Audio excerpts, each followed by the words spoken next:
Mineman, that's Mineman, a legal clerk, equal opportunity program specialist, leadership instructor, and administrative office supervisor. His unique exposure to many facets of naval service gives him a rather unique perspective on diversity and equal opportunity treatment within the Navy in particular and in the military in general. He's also an author. So I like to bring those people who already did it and they can put the pen to paper. He's an author. He wrote an award-winning book called Black Officer, White Navy to share his experiences and to issue a warning to the civilian and military leadership structure that constant vigilance and commitment are necessary to maintain a level of fair playing field for all. So without further ado, ladies and gentlemen, I'd like to bring to you this evening Mr. Reuben Keith Green. Keith, as I call him. Welcome to the show, brother. How are you? Well, thank you, Gary. I'm fine, and I just want to put a plug in for your book also. I've read it, and I got a lot out of it. There's a lot of first-person, down-to-earth, honest dialogue about, what diversity means, particularly the inclusion part. I appreciate that, brother. I really do. And, we had the opportunity to connect a few weeks ago, and, during that discussion, and I found out, you were a Navy veteran in the military, just like I was. We had very similar backgrounds. Went from being enlisted to getting a commission, and then heard you wrote a book. Man, there was no way that I could pass up the opportunity to get you on this show. So, welcome. I am so happy that you're here, and we're going to get into some of your book a little bit later because it's a great read because it's first-person experience, and that's very important. But before we dive into the book, can you just tell the audience a little bit about who you are and your background, and how did you get to this point of where you are in your career and in your life?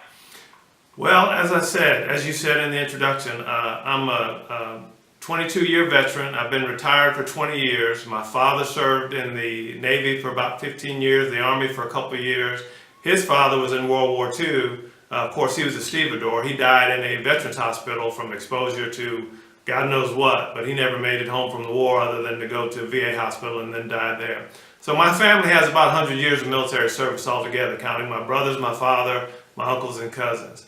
After 20 years of thinking about this, I decided to go ahead and write about my experiences because I learned that there are very few first-person accounts of military service from African Americans from the Vietnam War forward. I was only able to discover, there was a bibliography done many years ago, that said that out of 600 novels written about the Vietnam War, only three were written by actual black veterans that actually served in the war. I don't think it's much better since after the Vietnam War, so I'm just sort of making it my crusade to start telling our stories and get other people involved in telling their stories. Because if you don't tell your story, then it never happened. Right. Like they say, hey, if it's not written, we don't know about it. It didn't happen. You can't prove it.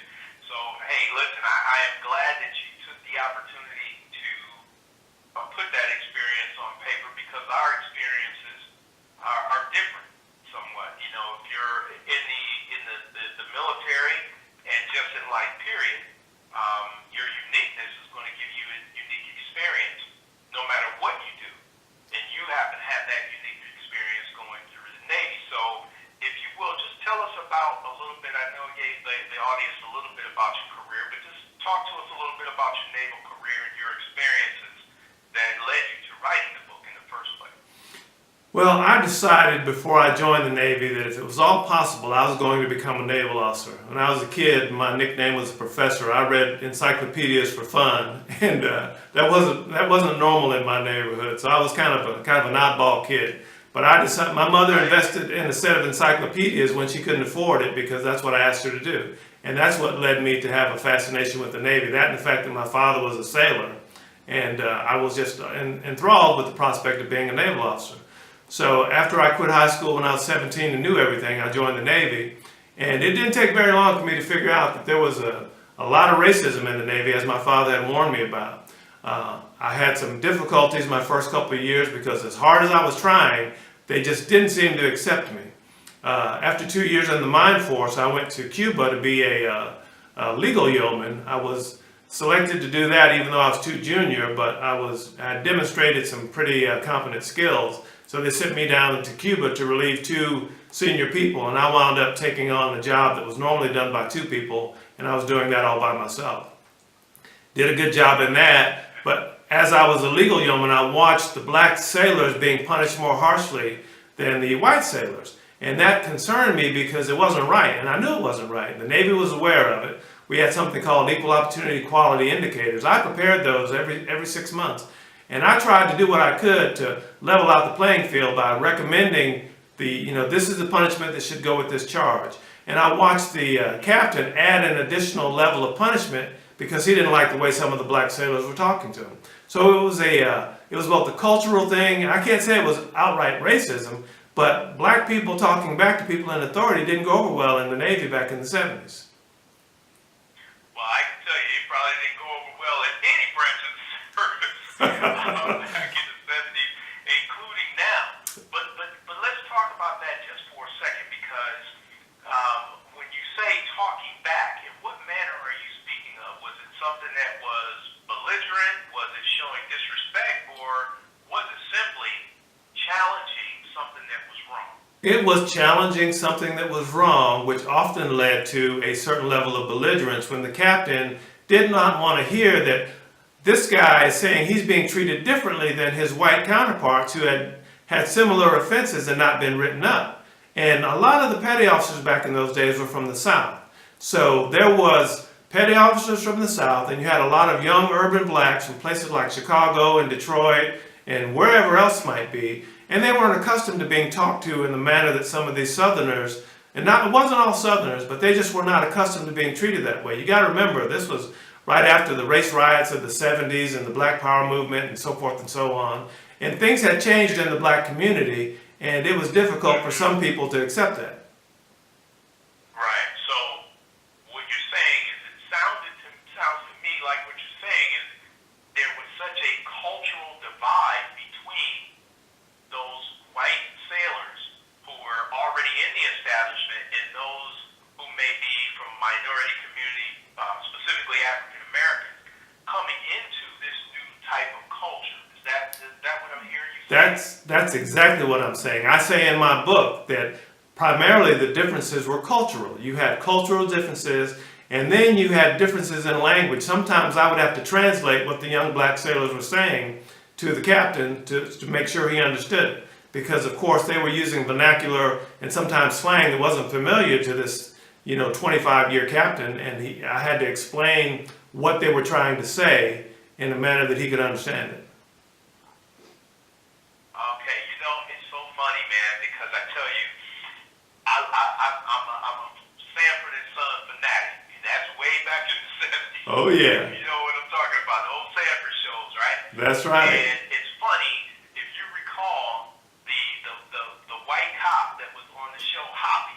Yes. And he was always speaking in a very specific tone of voice, and he would always speak in a manner where the brother, the African American cop, would always have to break it down to Fred or Lamont what he was actually trying to say to them.